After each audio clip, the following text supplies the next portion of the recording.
Hey guys, thanks for tuning in. It's February 1st, 2018. Let's take a quick walk around the shop for this week of Vorshlag. Okay, we're here looking at our 2007 C6 Z06 Project Rampage, which we're finally starting to build. We got some of the body work on. Brad's mounted the inner fenders, ZR1 front fenders, and the hood and nose. The hood's right here. Hood and nose are going to go on later today. We're going to send the car off to Anderson Composites, and they're going to do some carbon body work for the C6. But we're looking at the car first time we really had it on the lift. And there's a couple things that need a little tweaking. The front subframe on these cars is magnesium on the C6Zs, and there's a couple little issues there, but we'll work through those. The frame itself is aluminum, which is nice. We've already replaced some of the control arms and pieces that were robbed off of this car before we bought it. As you can see, the front bumper supports are gone, so we'll add a custom crash bar, and we'll hang the front nose off of that. So we're looking up in the tunnel. There's a big cover here that goes above the exhaust and below the torque tube that the drive shaft passes through. So we're looking at how big of an exhaust we can fit through here. The motor we're building for this at Horsepower Research is very, very big. We're trying to make over 1,000 horsepower on motor. So to flow that, we've got two 3.5-inch pipes here, and they easily fit within the space that's left in the tunnel. So that's what we'll probably do. American Racing Headers makes a 2 1/8-inch primary, 3.5-inch collector, long tube stainless header. We just saw some on Ferris's car; they look great, and so we'll do the 3.5s back, and then once we get back up in here, we may go bigger. So as you can see, that's like a 2.5 or 3-inch tube. This is a 3.5, and we'll do the numbers. If 3.5 will flow enough, we'll do that. We could even fit a 4-inch tube up here, and instead of going to the stock location for the mufflers, we're actually going to go through the trunk floor and put the mufflers in the rear section of the car. We'll have a firewall behind the passenger compartment, and we'll have the exhaust go out through the inside the car and out to the back fascia. So the C6 Corvette was built from 2005 to 2014. The C6 Z06 was built starting in 2006, and the 06 and 07 have the old T56 base transmission. It's not as strong as the newer, stronger 08 and up TR6060 base transmission, so we won't use this case.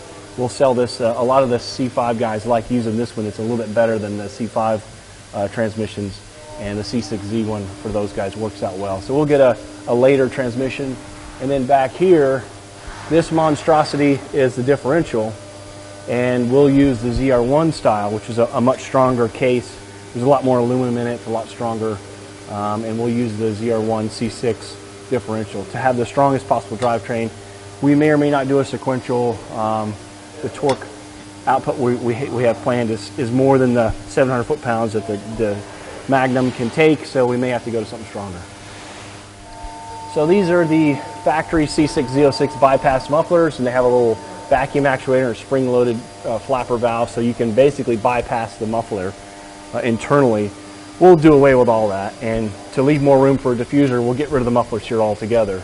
Our plan is to have the mufflers in the hatch area, again sealed away from the passenger compartment for heat, and then they'll vent out somewhere around the license plate or between maybe some of the taillights, but just to give us some more room and get that heat from these mufflers. They get very hot. We want to keep that heat away from the transaction or the diff, and just give us some more cooling, and again, room for a bigger pipe. So instead of going up and over the axle with a 3.5, which would be really tricky, we'll just go straight up into the trunk and mount the mufflers up there and then vent them out the back.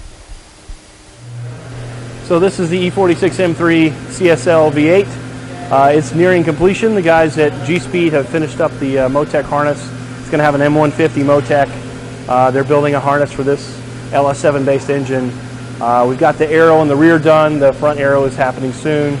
The ABS is being mounted. The chassis has been wired. There's a lot of hours in wiring, but it's a custom harness. The wide body is in steel, which we may pull molds to do carbon. We will see. The interior is semi-complete. It's kind of taken apart now more than it has been in the past. We've got custom door panels to clear the cage. There's some of the dash structures there, electric steering. The false floors are in. All the wiring and relays are covered up under that false floor on that side. So we got the front wheels and tires off. It's a 18 by 13 with a 335 front, 345 in the back. So the engine is a horsepower research 468 LS7, really long stroke, really big bore, 7.7 liter engine. Should make over 700 horsepower, close to that at the tires. Fuel system's almost done, ignition system's done, the engine harness we're waiting for, the chassis harness is essentially wrapped up. It'll have these twin air boxes. One of them's out because they're doing some plumbing behind it and some wiring there. But it's getting close. We're really excited to start this thing up in February.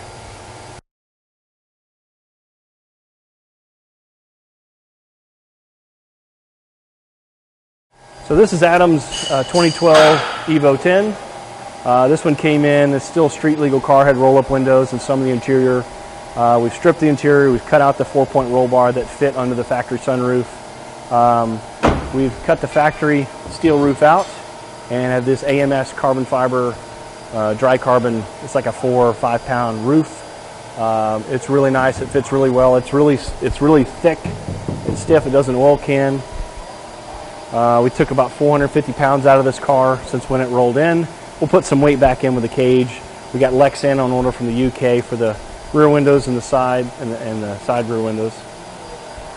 But yeah, the cage is happening now. It's already got a much better seat bracket than it had any business having. The one before was really janky, and this one is super rigid. It's not even bolted in all the way, and it's still pretty stout. The plinth blocks are done, and Aaron's over here rolling out the cage. So on the Evo, Aaron's rolled out the center portion of this tube with the tubing roller, Brian's tubing roller over there, and now he's about to use our tubing bender to do the main bends. This will keep the tube tucked closer to the roof, just for the most headroom possible. The seat we lowered probably 3 inches because it was sitting really high on this janky slider, and now it's much lower. The guy's kind of tall anyway, so we want to get as much headroom between him and the cage, and there should just be acres of room now. And this will only help, just a little bit extra room at the top. 69 Camaro is always popular. It's partially disassembled right now. Some of the cooling boxes are just kind of sitting in here. But this is closer than it's been. The plumbing is largely wrapped up. Brian's about to jump on this again next week, and he'll tackle a custom wiring harness for this car as well. He's got some of the false floor panels out, so you can see underneath all the hard lines and bulkhead fittings that go through all the cross members. And fuel system is what he's been routing here. Exhaust is all done, but it's out of the way right now. And again, he started on some plumbing there for the heater box, the defroster. A lot of panels are built, they're just out of the way right now for construction. And under hood, you can see he made a custom coolant reservoir. You got the Aviad remote oil filter, Peterson oil catch can, the Holley regulator we've got temporarily stolen on that car, power steering reservoir, fuel filter. We're just kind of wrapping this one up, getting it ready to start it too. So this is a right-hand drive E36 one of our customers found. It got imported, and we're using it for development for an E36 right-hand drive LS swap.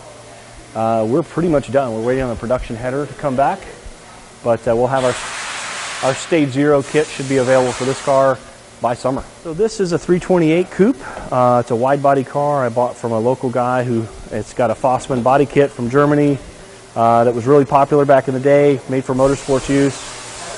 It's got the fenders already grafted in, so this is a 10-inch wheel, it's just dwarfed in here, so we'll probably run an 1812 square, 315, 335, depending on what class we end up building this car for. It's got really lightweight carbon doors. It's got a carbon roof that's not completely installed, it's just kind of sitting on here. We're going to have a gutted wide body E46 to replace our red 330 that we raced for the last 2 seasons with NASA. So CNC room's been busy. Tim's been whipping through parts. He just made some new jaws for an upcoming product that we're working on, some ride height adjusters, and he's making camber plates. What are you making, Tim? Making plates for S197 Mustang. S197 Mustang. Can't keep those in stock. S550 also super popular. So yeah, always making plates.